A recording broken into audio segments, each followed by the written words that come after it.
I am continuing my reading.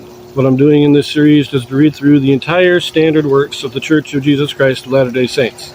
This consists of the Bible, the Book of Mormon, the Doctrine and Covenants, and the Pearl of Great Price. I am reading in a chronological order of events, not according to publication or volume, so I will be skipping around a bit as I move along. So we've been reading about the invasion of Assyria into Judah. As a king, he divided his army, one half besieging the city of Lachish and the other half besieging Jerusalem. Mocking God, Hezekiah, railing against the people, trying to get them to surrender. Hezekiah sends for Isaiah. Isaiah says, don't worry about it. And the Ethiopians rise up in rebellion, and the whole army of Assyria is diverted to put down this rebellion. While they're diverted away, they send a letter to Hezekiah, blaspheming against God and telling Hezekiah that God is nothing and that Assyria is going to destroy him. God can't protect you. And so Hezekiah lays out the letter before the Lord and says, God, you need to show them that they don't know what they're talking about, that you are God. That's where we're left off with the letter. So we pick this up in Isaiah chapter 17. I also want to mention that this video does have a Joseph Smith translation in it.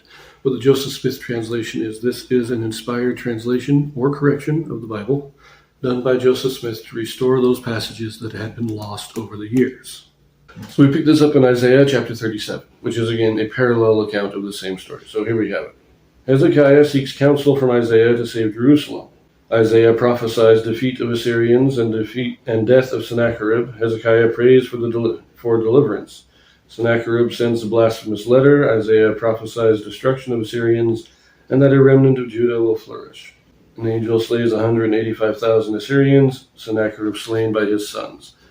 This introduction, this chapter heading, is word for word the same as the chapter heading in 2 Kings chapter 19.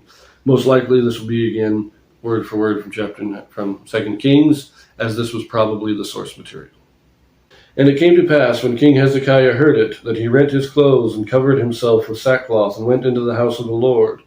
And he sent Eliakim, who was over the household, and Shebna the scribe, and the elders of the priests, covered with sackcloth, unto Isaiah the prophet, the son of Amoz.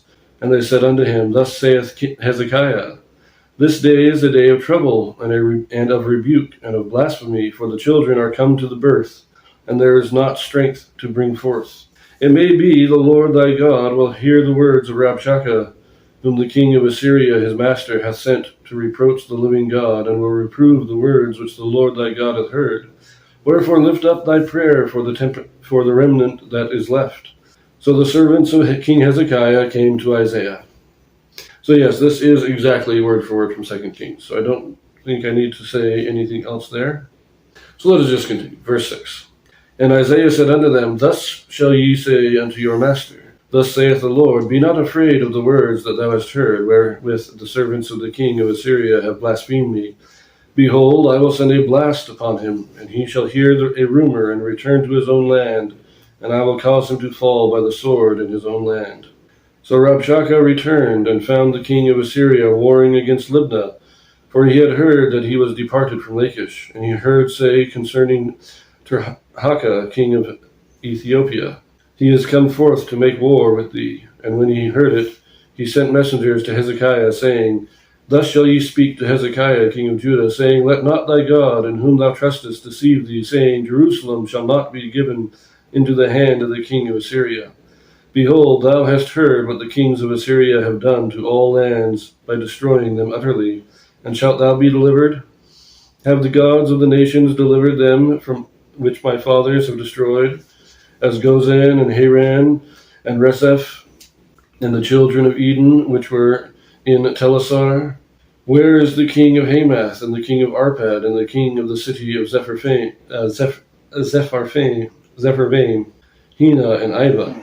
And Hezekiah received the letter from the hand of the messengers, and read it. And Hezekiah went up unto the house of the Lord, and spread it before the Lord.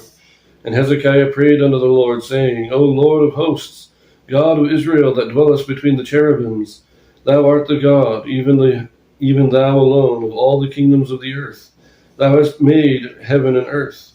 Incline thy ear, O Lord, and hear. Open thine eyes, O Lord, and see, and hear all the words of Sennacherib, which hast sent to reproach the living God. Of a truth, Lord, The kings of Assyria have laid waste all the nations and their countries, and have cast their gods into the fire, for they were no gods, but the work of men's hands, wood and stone. Therefore they have destroyed them. Now therefore, O Lord our God, save us from his hand, that all the kingdoms of the earth may know that thou art the Lord, even thou only. So I think we can leave that here. It's exactly, I don't see right now any significant difference between this and 2 Kings chapter 19, which we've already read. So there is a very brief Joseph Smith translation here. And this is in verse 17. King James says, Incline thine ear, O Lord, and hear, open thine eyes, O Lord, and see, and hear all the words of Sennacherib, which hath sent to reproach the living God. But Joseph Smith adds in the word he here, so it's, and hear all the words of Sennacherib, which he hath sent to reproach the living God. So, minor grammatical correction. So we'll leave that here, and we will pick it up again in 2 Kings chapter 19. So, see you there.